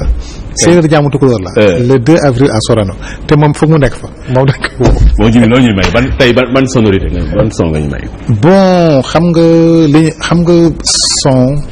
on peut parler li may sukkandiku temps yi mooy la musique du Sahel qui s'est déplacée vers les États-Unis c'est-à-dire que ñoom ñu ngi koy woowee blues ñun suñu musique. dégg dañ leen ngeen benn salle fële amee dégg naa 2500 personnes. foofu mooy aux États-Unis avril passé salle bi mu ngi tudd Apollo Théâtre salle bi am na 100 ans. ñoom Miles Davis à New York à Harlem. fa la ñuy tester musicien est-ce que musicien ou bien. ñu ngi ñëw feesal salle bi fees ñun ñoo fa nekkoon ak Fatoumata Diawara. ci ab papa xoolal gis nga booy yi fii bu ñu fi ñëwee booy rappeurs yi. wala yow foo toj benn keroog benn xaalis ma toj naa sapeur bu nekk waalo mu ko toj alal gendarmerie ba tamit ak police wala ñoom ji bi fii toj rek. bon ñu ngi ci suuf ñu ngi ciy ñefe daal. ñu ngi dem mais lu ñu gënal mooy suñu dëkk. bien sûr non waa ji bi may ñu benn son. Ayoyam lari, lari. C'est nigérien ça. Ça c'est Peul. C'est la musique du Sahel qui ressemble au blues. Hey yo yo yo lele, ayo, hey mi koi mira no taoi. xam boo ko nee saa ba nekk. oui ba lii c'est la vraie musique gis nga Touré Kunda. pour man échec boobu la ñu am. seen échec mooy ñoom ils ont été pour man le plus grand groupe sénégalais de tous les temps. vraiment si rek 3 disques d'or rek kenn amu ko fi. tey ñoom waroon nañu am benn studio bu mag boo xam ni à Ziguinchor en Casamance en tout cas boo xam ni toutes les sonorités du sud. ba si Guinée-Bissau dañ koy aspirer. di ko liggéey foofu. di ko tëgg. ba di si génne yoo xam ni tey fuñ ko teg ñu ne gongo. xoolal yéen ñi ngeen di travail sonorité sahélienne yi. ñoom noonu la ñu waroon def si sonorité sud yi mais defuñu ko. pour enseignement yi mais c'est des groupes aussi qu'on devait soutenir. non. si ñoom dañu amoon soutien. am nañ est-ce que xam nga avec Jacques Land waaw ils ont eu un soutien. mais c'est moom dafa ni moom si boppam. mais xoolal gis nga yenn niveau yi boo ci nekkee sa dëkk la xëcc jëriñoo la. parce que moi j'ai entendu un interview de Touré Kunda. ñu ne ils n'ont pas fait les Fesman. c'est grave. non Fesman bi kenn boolewul leen. c'est grave. ah mais ñun suñu réew foofu la toll la. c'est le seul groupe 3 fois disque d'or musique africaine. loolu Fesman am defu ko mais c'est scandaleux ça. mais Djibi yow xam nga lu xew fii. c'est scandaleux. c'est pas sérieux mais nag dama ni. waaw man Djibi loolu laa léeg-léeg état mun na bañ a def warugal mais yow nga def sa warugal. ñoom tey amoon nañ aura boo xam ne. amoon nañ ñoom doole boo xam ne. Casamance waroon nañ fa am tey benn ngandim studio boo xam ne toutes les sonorités du sud là. parce que xam nga foofu c'est très riche. ak mankaañ yi balanti yi ak pepel yi. ak njaag manjaak yi joolaa yi mandeng yi. sonorité yooyu yëpp tey ñoom mënoon nañ si. parce que Ziguinchor c'est pas normal tey amul benn studio d'enregistrement. pas normal waaw c'est autre chose c'est autre chose. soo jeexalee ji message di gërëm ñëpp di la gërëm on est ensemble ci liggéey bi ngay def. on est ensemble. tu donnes l'opportunité aux gens. yaa ngi xamal musique yéen a ngi en tout cas ñu ngi def lu ñu mën daal. ñu ngi xëcc ñu ngi seet lan la ñu mën a. samp séeréer yëpp 2 avril. séeréer dañ leen doon 2 avril. Bañi Ngaay na ñëw. Bañi Ngaay mooy parrain bi. moo première dame. waaw jaamu tukulóor lañ ñëw ñu xool lañ leen indil. et puis on a des invités de marque ay séeréer lañu tel que Oussou Ndiol tel que Simon Sène parce que ñoom ñooy invité de marque yi ñooy def musique séeréer ñu mélanger ko ak lu ñuy def pour Sénégal li ñuy wax Sénégal jëm kanam ndax loolu moo ñu téye. le président s'est présenté. frère gise yëpp ñoom Cheikh vraiment di leen delloo njukkal ñooñu xamal musique te ba léegi ñu ngi toj ay vrai salle ay Apollo Théâtre fële ca New York ñoom ute nañoo ak ay toj na sapeur pompier bi nekk Waalo vraiment ak toj na xawma centre xawma fat vraiment delloo njukkal Djibi sunu grand la sunu wóllëre la bàyyi léegi ak seen vidéo du jour.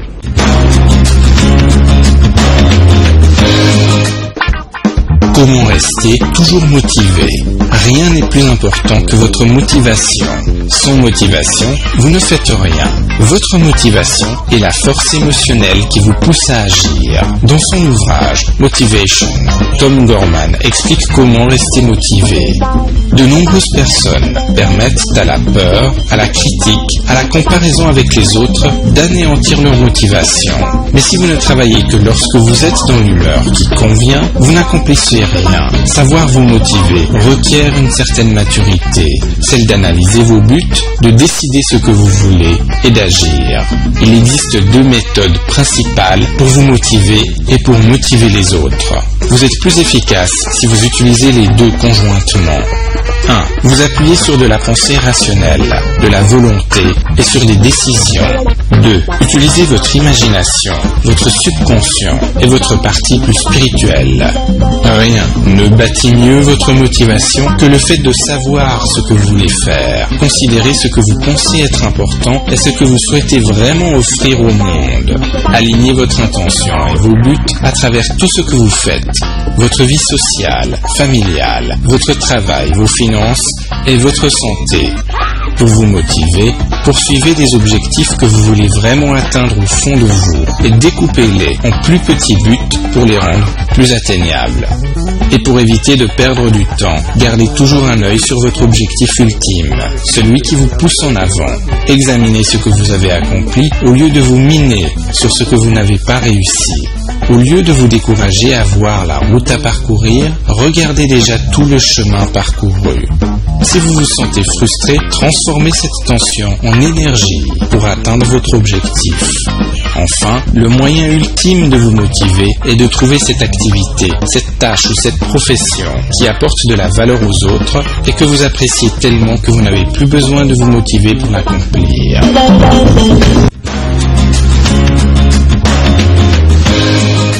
mbokk yi tey sunu taxaw seetlu ñu ngi si ànd ak Mamadou Seydou Baldé moom doomu Guinée la moom moo jiite kuréel googu nga xam ne ñiy jàng fii si Sénégal te bàyyeekoo Guinée moom la ëmb. Notre invité d'aujourd'hui c'est Mamadou Seydou Baldé qui est étudiant guinéen ici au Sénégal et qui dirige l'amicale des étudiants et stagiaires guinéens ici au Sénégal. Mamadou Seydou Baldé, bienvenue et bonjour. Ok, bonjour monsieur. Alors, votre amicale, c'est depuis quand? Bon, l'amicale des élèves étudiants stagiaires guinéens a été créée depuis les années 60. Et donc, elle évolue jusqu'à nos jours. Et depuis le 29 avril 2014, nous sommes aux affaires. Très bien, c'est vous. Votre bureau est là depuis le 29 avril 2014. Alors, il y a combien d'étudiants, d'élèves, étudiants et stagiaires guinéens au Sénégal? Bon, la base de données dont on a hérité révèle plus de 4000 et quelques étudiants, élèves, étudiants, stagiaires guinéens au Sénégal. Mais nous avons lancé des recensements tout dernièrement avec la commission sociale qui doit essayer de nous fournir des informations fiables, concrètes, d'ici le 20 février. Très bien. Donc là, vous partez, vous fonctionnez sur la base du fichier précédent où il y a environ 4000 Guinéens. C'est quoi le but de l'association? Très bien. Le but de l'association, c'est quoi? C'est de réunir tous les élèves, étudiants, stagiaires guinéens ici au Sénégal, de les rapprocher pour essayer de travailler ensemble parce qu'on est là dans un même objectif, c'est les études. Bon, donc si chacun vit de part et d'autre, c'est pas joli à voir. Si on se retrouve à chaque fois, on peut vivre chacun et puis on peut s'entraider facilement. Et vous le faites, quelles sont les activités que vous organisez? Très bien. D'abord, il y a des activités traditionnelles de l'amicale. C'est la journée d'intégration pour les nouveaux venus. On les intègre. Et puis, il y a une journée culturelle qu'on organise pour clôturer ce que les antennes ont eu à faire. Parce que dans chaque université, il y a une antenne. ISM, il y a une antenne, UCAD, IAM. Et le grand bureau est là pour coordonner ces antennes. Très bien. Alors, les Guinéens au Sénégal, c'est la plus forte communauté étrangère dans ce pays et c'est des liens séculaires parce que de toute façon, nous sommes les mêmes peuples. C'est la colonisation qui nous a divisés avec des frontières artificielles. Mais en réalité, Guinéens, Sénégalais, c'est la même chose.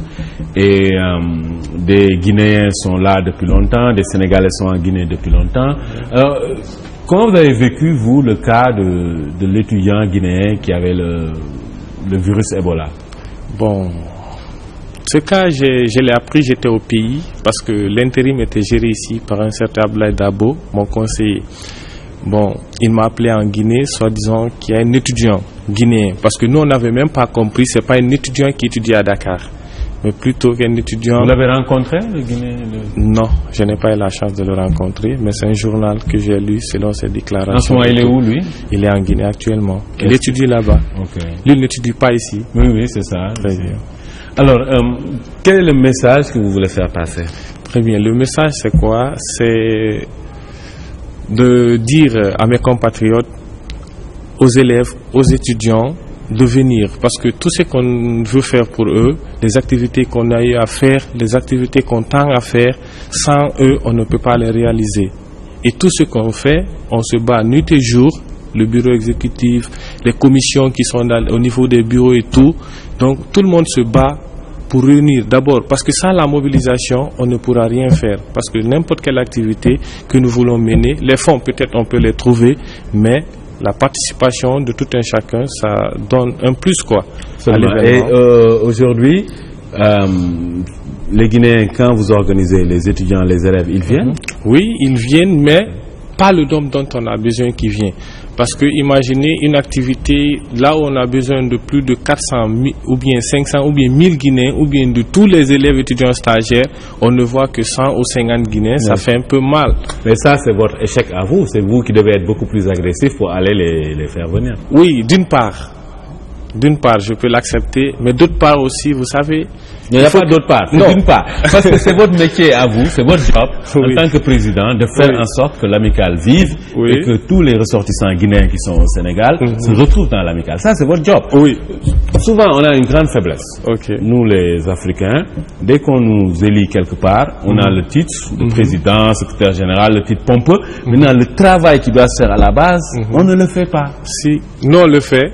Le problème qui est là, nous organisons des résultats. Oui, maintenant c'est le bilan qui va déterminer nos résultats. Mais le problème c'est quoi? Nous organisons des activités à chaque fois. Et moi je pense que c'est à travers ces activités qu'on peut mobiliser les Guinéens, parce qu'on ne peut pas se déplacer un à un aller rencontrer tous les Guinéens. Oui, il faut des stratégies. Maintenant écoutez, avec ces activités, par exemple, la commission académique qui vient d'organiser une conférence le 31 de ce mois sur un thème pointu. On a vu pas moins de 80 Guinéens. Ça fait mal. Nous, on s'est battu pendant combien de jours pour mettre le projet là sur table. On est allé rencontrer les conférenciers et tout. On fait tout ça pour eux, pour vous dire qu'on est prêt. Oui, mais le problème, c'est que vous n'avez pas de stratégie de mobilisation pertinente. Parce que s'il y a 4000 Guinéens, vous avez un thème très pointu. Maintenant, c'est la bataille de la mobilisation qu'il faut gagner. Et cette bataille-là, pour la gagner, il faut des stratégies pointues, aussi pointues que votre thématique. Et les stratégies, comment on va mesurer que votre stratégie est pertinente ou pas? C'est par rapport à la présence. À la présence. Et s'il y a une faible présence, c'est que vous ne travaillez pas. Si, je vais vous dire une chose. La communication, ça va, hein, je peux le dire, parce que on envoie des textos avec les bases de données que nous avons, on envoie des messages. Des fois même, on appelle les présidents d'antenne. Et d'ailleurs, sur les réseaux sociaux aussi, on communique. Donc ça ne Mais le suffit pas. problème, attendez, je vais vous dire, il y a un autre problème qui est là, au niveau des présidents d'antenne. Parce que normalement, c'est au président d'antenne de mobiliser et de remonter l'information. Mais il faut les enlever s'ils ne peuvent pas mobiliser. Mais nous, on ne peut pas les enlever. C'est là où le bas blesse, parce qu'ils sont élus aussi. Ces présidents. Si quelqu'un est élu, il ne fait pas son travail, il faut chercher une stratégie pour le dégager. Mais là, c'est au niveau de l'antenne, c'est au niveau des étudiants. Et toi, ton job, ces présidents d'antenne-là, c'est à toi de leur donner le tonus qu'il faut pour qu'ils fassent le travail à la base. Ok, cette année 2015, l'innovation qui est venue, c'est quoi? Tous les présidents d'antenne qui doivent être élus, c'est quoi? Ils doivent nous présenter un PGA, un plan global d'activité. Tout président d'antenne, il doit nous dire tout ce qu'il veut faire pour éviter les coïncidences d'activités et autres. Et maintenant, il doit promettre la mobilisation parce qu'il est venu avec une assemblée et tout. C'est les gens qui l'ont élu. En tout cas, moi, je ne suis pas du tout convaincu par votre démarche. En tout cas, sa pertinence, au vu des résultats. Vous ne pouvez pas avoir 4000 Guinéens, un thème pointu, et n'avoir au finish que 80 présents. Ça veut dire que votre stratégie d'approche des Guinéens n'est pas pertinente et il n'y a pas de travail à la base. Parce que le problème, ce n'est pas de la communication. On peut communiquer, mais il n'y a pas de résultat. Donc, on se dit que cette stratégie n'est pas bonne. Il faut chercher une autre qui marche. Et ça, il faut réfléchir. Ok, regarde, vous savez, le problème, c'est quoi? Il faut que les étudiants se disent quoi? Ce nouveau bureau qui est là est différent des bureaux qui se Mais c'est à toi, en tant que président, de le porter ça. Oui, regardez, c'est que toujours, il y a les gens qui doutent. Parce que moi, aujourd'hui, hier dimanche, je suis allé rencontrer, par exemple, une dame. Elle est venue cette année. Dès qu'elle m'a vu, elle me dit non, moi, l'amicale, on m'a parlé. Bon, c'est pas sérieux et ça, mais non. Je l'ai fait savoir, viens.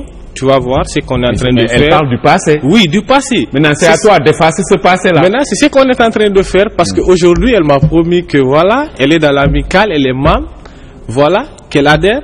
Okay. Et puis, elle va adhérer. Bon, on va mesurer ça à la prochaine thématique que vous allez organiser, pointu. S'il y a 80 Guinéens, c'est que tu ne fais pas ton job et il faut te dégager toi-même. Il n'y a pas de problème. Le mot de la fin, c'est quoi? C'est quoi le message? Le mot de la fin, c'est toujours un rappel à mes frères de venir parce qu'ils ont des éléments qui sont là pour eux, des membres qui sont dynamiques, compétents et compétitifs, qui se sacrifient jour et nuit, qui sont déficitaires tous les mois. Exemple, moi le président, chaque mois je suis déficitaire. Ça c'est de l'autoglorification. Non, pas de l'autoglorification. Moi. Ça se justifie même. Non, on veut des résultats.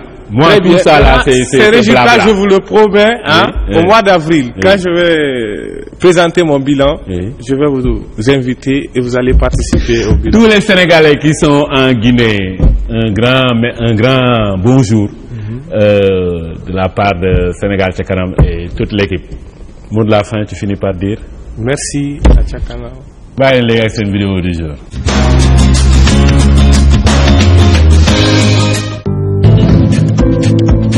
Pour les auteurs Jim Law et Tony Schwartz, votre énergie est votre ressource la plus précieuse. Dans leur ouvrage The Power of Full Engagement, ils expliquent que vous pouvez apprendre à mieux gérer votre temps, mais c'est votre énergie qui vous permet de vous concentrer et d'être plus performant. Les athlètes qui veulent créer une dynamique d'engagement totale apprennent à gérer leur énergie et à obtenir des résultats. Ils utilisent 4 principes. 1. Il y a 4 dimensions de votre énergie: physique, émotionnelle, mentale et spirituelle. Vous pouvez tirer de l'énergie de chaque dimension. Elles sont toutes nécessaires, mais aucune n'est suffisante à elle-même. La dimension physique, c'est la quantité d'énergie que vous avez à disposition. Aussi, prenez soin de votre physique. Buvez suffisamment de dormez assez longtemps et profondément pour renouveler votre énergie et faites de l'exercice. La dimension émotionnelle, c'est la qualité de l'énergie que vous avez à disposition. Les émotions négatives, comme la frustration, la peur ou la tristesse, sont toxiques. Construisez des émotions positives, comme vous construisez vos muscles, afin d'avoir une meilleure qualité d'énergie. La dimension mentale, le lien entre optimisme et performance est avéré. Ayez un mental d'optimiste réaliste. Regardez le monde avec objectivité en avançant de manière positive vers votre but. La dimension spirituelle, enfin. Ayez une raison profonde d'agir, un but qui transcende votre intérêt personnel et qui est cohérent avec vos valeurs. Ce sera votre plus grande source de motivation et de performance. 2. Pour que votre énergie se renouvelle, équilibrez les périodes de dépense d'énergie avec vos périodes de récupération. Les périodes de repos et de stress doivent se succéder en rythme. 3. Pour étendre vos capacités énergétiques, étirez-les. Allez au-delà de vos limites physiques, émotionnelles, mentales et spirituelles systématiquement. Vos capacités en seront décuplées. 4. Utilisez des rituels. Créez des habitudes d'énergie positives qui vous permettent de récupérer. Procédez de la manière suivante pour avoir plus d'énergie. Définissez d'abord vos objectifs. Analysez comment vous dépensez votre énergie aujourd'hui. Examinez où vous en êtes et agissez.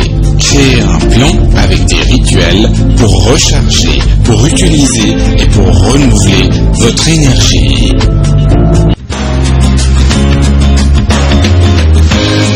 mbokk yi tey suñu ñaari jotaay Sénégal ca kanam ñu ngi si ànd ak Nohine Thiam moom ak Cheikh Gueye yëpp ay ndaw lañ waaye suñu borom daf leen may ñoom dañuy inventé dañuy amali mbir Nohine moom ab avion la inventé moom la amal avion bi mooy li ngeen di gis nii Cheikh Gueye moom inventé ab poubelle daal maanaam foo xam ne dañu fay def mbalit dinañu ko leeral léegi Nohine daal la ziar.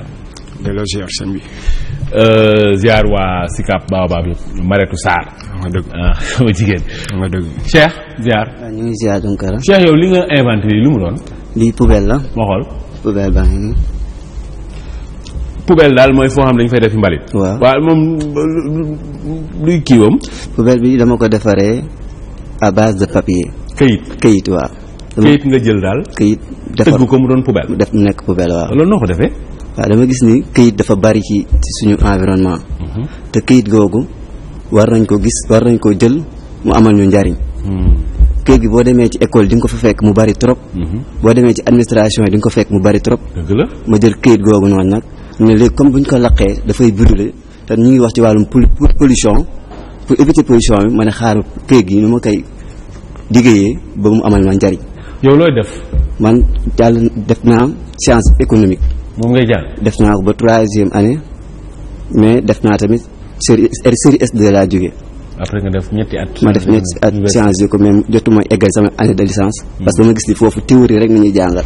dañ naan produit vente te man dama ne produit boobu balaa ñu koy vendre est-ce que kon duñ ko defar ba pare. ah lu wér mais léegi yow poubelle gii. këyit gi noo koy defee da ngay jël ay këyit rek boole. waaw xam-xam nag ñun fii Sénégal lu problème mooy xam-xam dafa war a am secret.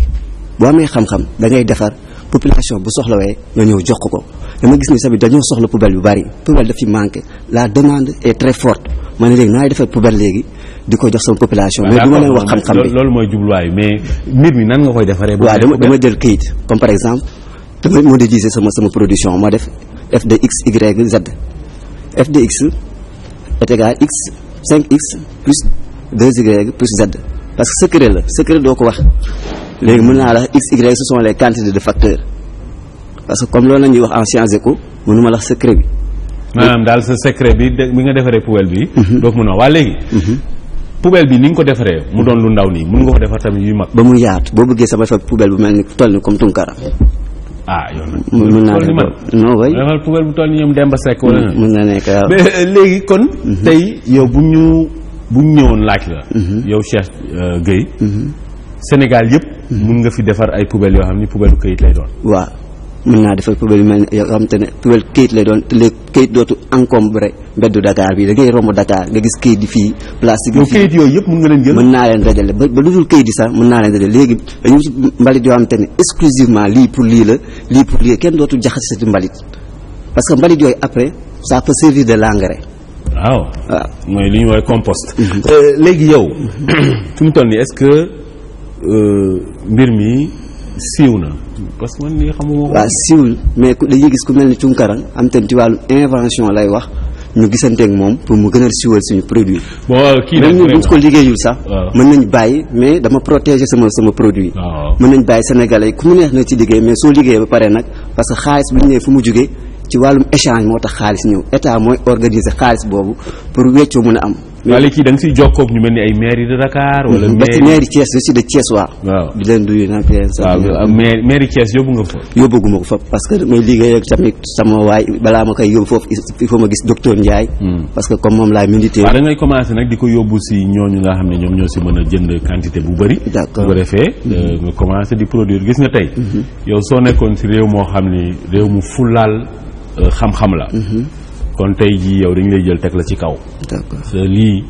moom la ñu jël ndamoo ko. non seulement ñun ñëpp dañ koy jëfandikoo. mais dañuy fexe ba yow bitim réew tamit ñu ne leen am na sénégalais boo xam ne mi ngi nii Cheikh Gueye. moom moo defar invention bi ñu yóbbu la ay salon international de l'innovation et de l'invention bu Genève jox utal la foofu ay médailles. ñëw maanaam ñu daal. ma yokk ci lenn. bind bii nga bind nii. maa ko defar encre bii.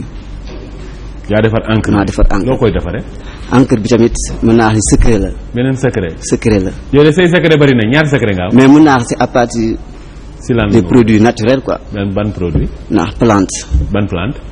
ban garab le bougainvillier. bougainvillier bi. bougainvillier maintenant. bougainvillier boobu am dëj. am dëj. di jamaat. waaw boobu yow da nga si defar. dama ciy defar même bu dul bougainvillier sax couleur bu ma neex may jël def ko ñun dañoo jàpp ne plante. pour respirer l'oxygène qui dégage mais du loolu am na yeneen utilité yi biir plante di ñu jox te ñun xamuñu ko. te utilité bokk na ci plante mën nañ ci xob mën nañ ci defar ay daa ba ci encre. poubelle bii daal vraiment kii ndam la doon war a doon pour Sénégal ndax doomi Sénégal moom moo xalaat ne këyit mën nañ ko jël def ko tëggee ko nii ba mu continuer di ñu jëriñ. noo xin yow avion nga defar. yow de moom sa mbir mi day naaw sax far. waaw borom kéemaan bi moo ñëw nii tey waaw. waaw Nouhine yow da nga defar avion mais. avion bi day naaw. waaw avion bi moom mun naa ni xam-xam boobu jóge fi waaw. avion bi day naaw bii ñuy gis nii. non du naaw. mais pour mu naaw yooyu yëpp mun naa ko mais foog nga am ordre bu la tubaab yi jox nga mën a départ pour dóor loolu. mais du question da ngay tëb rek ñëw def ko pour mu naaw. pour mu naaw. mais yow mën nga defar buy naaw. mën naa defar buy naaw mais kooku foog moyen quoi. foog ay moyen waaw. waaw foog ay moyens yu bari. parce que il faut moom moteur. il faut nga def si tableau de bord. il faut voilà yooyu yëpp. voilà tout ça. mais yow fan nga jàngee defar ay avions yi. bon loolu nag doon la ci man quoi. parce que yow jàng nga école. non jàng naa école mais soriwuma ci woon. noonu jàng ba ndaara yooyu rek. waaw affaire yooyu noonu soriwuma ci woon xam nga. yàlla dafa def affaire jàng moom borom bi tijjiwul sama xel la. borom bi daal si invention. waaw invention si la ko jaarale. ah non man sa avion bi man bi ma ko gisee man dama yéemu. ah mais gis nga dafa mel ni avion présidentiel bi moom nga jël rek defaraat ko. waaw Pointe Sarène bi. waaw moom la imité noonu dóor ko. waaw noo ko defaree Nouhine. waaw kooku sama technique la quoi. parce que sa secret la yow. waaw sama secret la. ku fekkewul fa may liggéey daal mënoo comprendre. parce que lan la weñ yi lan la ay zinc la. zinc waaw genre zinc la. mais tool lañ ko mën a wax. tool la. waaw roue yi nag lan la. roue yi aussi ay pot la quoi. pot. waaw ay pot maanaam pot. waaw kooku tamit secret la ni mu koy liggéey ci biir liggéey. pot yi ñuy jëfandikoo comme potu tomate ak yooyu. voilà man maa gënoon mën a jël ci alal tubaab bi ñëw dafa jël pneu yi montel ko ci mais damay wane suñu xam-xam fu mu yem moo tax ma créé ko noonu. fi mu toll nii avion bi dafa am moteur. am na moteur lépp. moteur lan nga si def. tout ça moteur yi nag moteur frigo la quoi. moteur frigidaire nga si def. frigidaire waaw moom laa jël émiti ko dóor ko ci. bon léegi yow. jubluwaay bi moom lan la. bon jubluwaay bi moom maanaam nanu gars yi gën a ñaax rek gën di jàppale su mel ni gouvernement bi xam nga parce que ñun ay ndaw yu jóg lañu xam nga di daan suñu doole pour teral waajur yi looloon tax a jóg waaw parce que ñu bari kenn foogul woon ni Sénégal mun na créer avion xam-xam bi tubaab yi yor moom la der bi ñuul yor yàlla mayul tubaab rek. déedéet. waaw non non mayul tubaab rek. ah Cheikh Anta Diop du tubaab. waaw mukk. Léopold Sédar Senghor du tubaab. nga dëgg.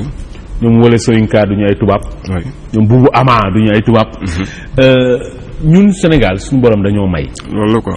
ay xéewal yu bëri. te bokk na si xéewal yooyu. dañu am nit ñu am xel. d'accord parce que yow Cheikh Gueye poubalam bii xel la. waaw kii yow sa avion bi it xel la. xel la oui. waaye ñun suñu xel yooyu. tey moom la ñu jëlul gëddaal ko fu daal. ma jox la benn misaal. keroog fii nga toog. la benn doomi réew mi Omar Ba. moom demoon fële ca salon international de l'invention et de l'innovation gagné fa médaille de bronze. dem fii ci Bata. d'accord fii ci Guinée équatoriale gagné fa médaille d'or. si wàllum invention. oui mais Sénégal kenn xamu ko. te tey bu ñu gagné woon médaille d'or si benn yëfu caaxaan. ñëpp yëg ko. seetal loolu. dañoo jàpp culture mooy loolu. fekk rek mais culture def avion bi mu wax sax ci culture la bokk. bien sûr ci culture la bokk. bon Cheikh yow sa message lan la. waaw sama message mooy sénégalais yëpp comme développement ak set moo ànd ma bëgg sénégalais koñ bu ne rue bu ne ñu def fa poubelle ñu ànd ak Macky Sall comme dafa am programme PSE ñu ànd ak moom développer le Sénégal. ah muus nga de ndax xalamal nga président amaana su ko déggee mu neex ko bon président ku mel ni Cheikh Gueye ñi xale yi dañ leen war a jàppale parce que ñii gis nga dañuy produire te li ñuy produire dañuy jëriñ te gis nga mu ngi la siy woo ndax nee na lii tamit mën na jàppale PSE bi pour mu taxaw noonu yow sa message li mu doon. bon sama message mooy. avion bi de ñoom roxee dabalaa si bëgg dugal ak ñoom na fi. wax nga dëgg mais kooku moom xam naa nanu pare seen passeport yi rek waaw. non soxla loolu passeport dama leen di promenade xam nga Ndakaaru dafa rafet. kii promenade dem noonu après kii. roxee pare leen. mais doo leen daanu leen def dara. wax nga dëgg loolu message bi mu doon. waaw message bi moom mooy comme li ma la wax sànq rek dañuy gars yi jàppale waaw. ku ñu xam nga man nag man nag foofu moom du ma fa ànd ak yow. man jàppale sa bopp laa gëm. mooy tey nit. yow soo amee sa xel comme yéen xel bi sa jom parce que lii xam nga jom a koy defal fulla fayda ngor léegi nag leneen li day dépendre ci yow avion bi ban projet nga koy dugal ba mu doon loo xam daf lay gën a ubbi léegi tey ñu mel ni waa ASPIC ñoom ñooy kuréel gi nga xam ñooy jàppale inventeur yi ñooñu dañ leen di jege ñoom mun nañ la wax lii yan bunt la mën a gën a ubbi nga dëgg léegi doo toog noonu rek defar nga avion bi rek téye ko non léegi nag avion bi da ngay dem di fëgg ay bunt wan leen ni man maa defar avion bi léegi nag man mun naa defar leneen kaay leen ñu liggéeyandoo. oui oui d'accord. mot de la fin Cheikh. waaw di sant ñëpp ñu ñuy seetaan. bon sant yow mooy sa mot de la fin looy jeexalee. bon li may jeexalee mooy maa ngi sant samay waajur. yow tam sant. waaw. ñun li ñu jeexalee moom mooy ñun tamit delloo njukkal suñu ay partenaires ci jotaay bi CCBM. waa CCBM ñooy sunu ay sponsor delloo njukkal tamit sunu ay partenaire ñoom xalima.com jotaay bi saa yu leen soobee mun ngeen dem xalima.com ngeen seetaan ko foofu sunu ñawkat di Lamine Ndiaye fii ci marché Ngelaw 2 mboolem ñi nga xam ne ñoom ñoo àndoon ak man sunu techniciens yi ñoom Roxee Daba Mbodj ak Demba Seck ñoom Lay Sarr Roxee Daba ak Demba Seck ak Lay Sarr yëpp ñoom si dex ga lañ dëkk ay waalo lañ gërëm tamit Oumar Diop ak Bàccili moom tamit fu tànke la Oumar Diop moom nit la mooy sunu monteur mboolem ñi nga xam ne ñoom ñooy ànd ak ñun si Sénégal ca kanam inventeurs yi ñoom doyen Moussa Ñing waa ASPIT ñoom Omar Ba mboolem ñi nga xam ne ñi ngi si àdduna bi yëpp dig daje ëllëg bu soobee yàlla wasalaam